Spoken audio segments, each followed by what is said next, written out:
the Belgian Grand Prix 2026.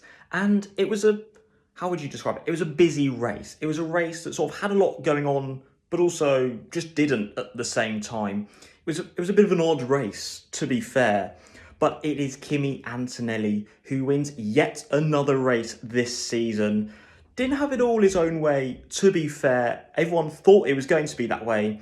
But Charles Leclerc, winner of Silverstone last weekend, or 2 weeks ago, sorry, kept him on his toes. He kept him honest all the way through that race. And it was a good little battle between them. Could have been maybe a bit better. Spa's pretty good for bringing drama, and it certainly brought that on the first lap. George Russell making contact with Lewis Hamilton into turn 5. Russell out on lap 1. I mean, the bad luck for George Russell at this point is just ridiculous.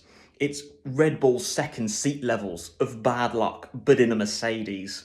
Like, you just feel bad for him at this point. So another pointless weekend, I guess in more ways than one, for George Russell.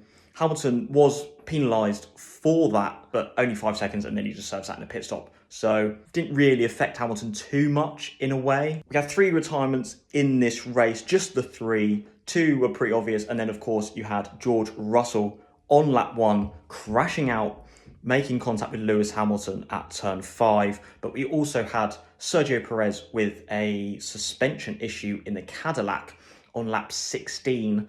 And then I believe 11 laps later on lap 27, Lance Stroll retired with a clutch issue. So fair play to Cadillac for not having a brake issue, but a suspension issue, that's always fun. And then Aston Martin, Alonso was one of the only 2 drivers to be lapped in that race. And Stroll had a clutch issue. So again, a horror weekend for Aston Martin at the back of the grid.